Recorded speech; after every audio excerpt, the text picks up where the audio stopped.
ఆయన యూఏ ఎలా అనిపించింది ఉపేంద్ర గారి సినిమా? యుఐ అంటే ఫస్ట్ ఆఫ్ ఆల్ మీరు తెలుసుకోవాల్సింది Upendra in. Um, okay, you అంటే నువ్వు, ఐ అంటే నేను. ఉమ్, అర్థమైందా? ఉపేంద్ర అక్కడ తిక్కారాం క్యారెక్టర్ లో తిక్క లేపాడు. ఉమ్, మొత్తం అంతా థియేటర్ మొత్తం కూడా విజిల్స్ తో, అరుపులతో, కేకలతో బద్దలైపోయింది. ఒక రకంగా చెప్పాలంటే ఒక పెద్ద స్టారు సినిమా కూడా ఈ రకంగా రెస్పాన్స్ అయితే రాదు. పెద్ద ఎంత స్టారే కదా నాయన ఆహా, ఉపేంద్ర లేదు అక్కడ. లేదు, మన సైడ్ కాదు కదా. అవును. ఒక అటు మలయాళం, తమిళ్లో పెద్ద స్టార్ అయితే అవ్వచ్చు. ఉమ్, మనకి ఏతో పరిచయం, ఉమ్, ఉపేంద్రతో పరిచయం, ఉమ్, ఇలాంటి కొన్ని సినిమాలు బాగా ఆకట్టుకున్నాయి మన ఉమ్, తెలుగులో కూడా. ఉమ్, అదే కేటగిరీలో వచ్చిన తిక్కారాం యుఐ ఎరగదీసింది. ఉమ్, మళ్ళీ ఉపేంద్ర ఈజ్ బ్యాక్ అన్నట్టుగా ఉమ్, చాలా అంటే చాలా అద్భుతమైన ప్రదర్శన అయితే కనబడింది. ఉమ్, చాలా అంటే చాలా బాగుంది.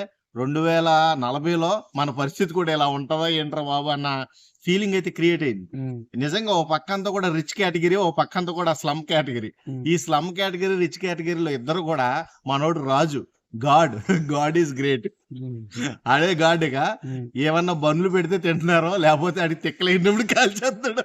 ఉమ్, అయ్యి బాబాయ్, అసలు ఎలివేషన్ చూస్తుంటే నీకు పిచ్చెక్కిపోద్ది. సినిమాలో చూడాలి ఇది. ఉమ్, ఇది నేను చెప్తే కాదు, నేను చెప్తే మీకు ఆ కిక్ రాదో. రియల్ ఎక్స్పీరియన్స్ అవ్వాలంటే ఖచ్చితంగా థియేటర్కి వెళ్ళి చూడండి. రియల్ ఎక్స్పీరియన్స్ ఖచ్చితంగా వస్తది. ఎంత బాగుందంటే సినిమా నిజంగా యుఐకి కరెక్ట్ గా ఉపేంద్ర మార్క్ వేసాడని చెప్పొచ్చు. ఓన్ డైరెక్షన్ లో నెంబర్ 1 సినిమా తీసాడు. చాలా అంటే చాలా బాగుంది. ఆయన ఇంటర్వ్యూస్ నేను బిగ్ బాస్ కి వచ్చినప్పుడే నాకు అనిపించింది, ఏంటి నా ఇంత ఎక్స్పెక్టేషన్ తో వస్తున్నాడా ఏంటి యుఐ కానీ ప్రమోషన్ కి బిగ్ బాస్ హౌస్ కి వచ్చేసాడు టాప్ 5 లో ఉన్నప్పుడు అనిపించింది. కానీ కట్ చేస్తే నిజంగా ఆయన ప్రమోషన్ కి ఎందుకు వచ్చాడా అని నాకు ఇప్పుడు అర్థమైంది. అంటే అంత క్రియేటివిటీ ఉంది కాబట్టి సినిమాలో చాలా అంటే చాలా మంచి కాన్సెప్ట్ తో వస్తున్నాడు కాబట్టి ప్రమోషన్ చేయడానికి ముందుకు వచ్చాడు. ఉమ్, చాలా బాగుంది. ఉమ్. సాంగ్స్ ఎలా అనిపించింది? ఏమైనా ఉన్నాయా? సాంగ్స్ కూడా ఆయనకి తగ్గ సాంగ్స్ పెట్టుకున్నాడు. ఉమ్, అవి కూడా అప్పుడప్పుడు అలా వచ్చి పోతా ఉంటాయి. ఓవరాల్ గా చెప్పాలంటే ఉపేంద్రకి మంచి లైఫ్ ఇచ్చే సినిమా ఇది. ఉమ్, ఖచ్చితంగా అందరూ వెళ్ళి థియేటర్కి వెళ్ళి చూడండి. ఉమ్, సాంగ్స్ గురించి పక్కన పెడితే భయ్యా, ఓన్ డైరెక్షన్ తిక్కారాం. తిక్కారాం అయితే తిక్క చేష్టలతో ఎరగదీశాడు.